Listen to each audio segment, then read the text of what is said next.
YouTube ప్రేక్షకులకు వీక్షకులకు అందరికీ కూడా నమస్కారం.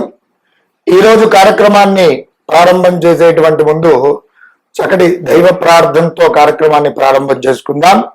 శ్రీ విద్యాం జగదాం దాత్రిం స్వర్గస్థితి లయేశ్వరీం నమామి లలితా నిత్యం మహాత్రిపుర సుందరీం చతుర్భుజ చంద్రకళావతాం కుచున్నతే కుంకుమారాగశోనే పుండ్రకృపాశాం భుజభస్మబాణాం అస్తే నమస్తే జగదేకమాతః జ్ఞానానందమయం దేవం నిర్మలాస్ఫటికాకృతిం ఆధారం సర్వ విద్యానాం హయగ్రీవముపాస్మయే.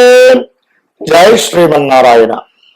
ఈరోజు కార్యక్రమంలో భాగంగా ముఖ్యంగా మేషాది మీన పర్యంతము ద్వాదశ రాశుల వారికి ముఖ్యంగా కుటుంబంలో ఉన్నటువంటి సమస్యలు ఏమిటి అంటే దాంపత్య విషయంలో కానివ్వండి, సోదరాభావంలో కానివ్వండి, అలాగే మరి విశేషంగా అత్తాకోడళ్ల మధ్య సమస్యలు కానివ్వండి, అలాగే విశేషంగా కుటుంబంలో ఉన్నటువంటి సభ్యులకి ముఖ్యంగా పరిహార మార్గాలు ఏమిటి, ఏ రాశి వారికి ఎక్కువగా తరచు ఏ కుటుంబ సభ్యుడితో వివాదాలు చోటు చేసుకునేటువంటి అవకాశాలు, అలాగే చెప్పినటువంటి మాట సరిగా వినకపోవడము, దానికి తగు పరిహార మార్గాలు ఏమిటి, ఏ మరి పరిహార మార్గాలలో భాగంగా విశేషంగా హోమ పరిహారములు ఏమిటి, అలాగే ఏ విధమైనటువంటి దేవతారాధన చేసుకున్నట్లయితే వీరికి సౌఖ్యంగా ఉంటుంది, విశేషమైనటువంటి మరి కుటుంబ సభ్యులతో సంబంధ బాంధవ్యాలు బాగుగా ఉండాలి అంటే ఏ పరిహారాలు చేసుకుంటే బాగుగా ఉంటుంది అనేటువంటి విషయాలపై ఈరోజు మనం వీడియో ప్రారంభం చేసుకుంటున్నాం. మేషరాశి వారికి ముఖ్యంగా కుటుంబ సభ్యులలో ఎవరితో వివాదాలు సఖ్యత లేకపోవడము, అలాగే వాటికి పరిహార మార్గాలు ఏమిటి, గొడవలు రాకుండా ఉండడానికి కుటుంబ సభ్యులలో ఎవరితో జాగ్రత్తగా ఉండాలి, పరిహార మార్గాలు ఏమిటి అనేటువంటివి ఈ వీడియోలో క్షుణ్ణంగా తెలుసుకుందాం. మొదటిగా మేషరాశి వారు ఏ నక్షత్రాల వారు అవుతున్నారయ్యా అంటే అశ్విని నక్షత్రం 1, 2, 3, 4 పాదములు, భరణి నక్షత్రం 1, 2, 3, 4 పాదములు, అలాగే కృతికా నక్షత్రం మొదటి పాదం వారు కలిసి మేషరాశి వారు అవుతున్నారు. ఈ మేషరాశి వారి యొక్క జాతక లక్షణాదులు కనుక ముఖ్యంగా గమనించినట్లయితే వీరు అందరికీ మంచి చేయాలనేటువంటి స్వభావం కలిగినటువంటి వ్యక్తులు, అలాగే గొప్పగా పేరున్న వ్యక్తులతో మంచి పరిచయాలు, సంబంధ బాంధవ్యాలు అనేటువంటివి ఎక్కువగా ఉంటూ ఉంటాయి. అలాగే వీరికి చోర ప్రసంగము యందు భయపడేటువంటి మనస్వభావం కలిగినటువంటి వారు, మనసు చపలచిత్తంగా ఉంటుంది, ఎర్రని వర్తులాకారమైనటువంటి నేత్రములు కలిగినటువంటి వారు, అలాగే శీఘ్రమైనటువంటి కోపం కలిగినటువంటి వారు, అలాగే ఒక్కొక్కసారి జాలి మనస్వభావం కలిగినటువంటి వారుగా కూడా వీరిని చెప్పుకోవచ్చును. అలాగే స్థిరంగా నిలవని సంపద, విశేషంగా హంగు ఆర్భాటాల పూర్వకంగా విశేషమైనటువంటి ధన పరమైనటువంటి విషయాలలో ఖర్చు చేసేటువంటి స్వభావం ఎక్కువగా ఉంటుంది. వీరికి క్రీడారంగం నందు నైపుణ్యం అనేటువంటిది చాలా ఎక్కువగా ఉంటుంది. ఇక మరి ఈ విధంగా వీరి యొక్క జాతక లక్షణాదులు ఉన్నాయి. వీరికి మేషరాశి వారికి ముఖ్యంగా కలిగేటువంటి సమస్యలు ఏమిటి కుటుంబ సభ్యులలో అనేటువంటి విషయాలు పరిగణలోకి తీసుకున్నట్లయితే ముఖ్యంగా మేషరాశి వారికి భార్య భర్తల మధ్యలో విశేషమైనటువంటి డిస్ప్యూట్స్ రావడానికి అవకాశాలు అనేటువంటి చాలా ఎక్కువగా ఉంటాయి. అయితే వీరికి ముఖ్యమైనటువంటి సూచన ఏమిటి అనగా భార్యాభర్తాదుల విషయాలలో ఒకరికి ఒకరు బావుగా అర్థం చేసుకొని వారి యొక్క పూర్తి విషయాలు అనేటువంటివి బావుగా మాట్లాడుకున్నట్లయితే సమస్యకు పరిష్కారం అనేటువంటిది దొరుకుతుంది. అలాగే విశేషంగా వివాహానికి ముందు కొన్ని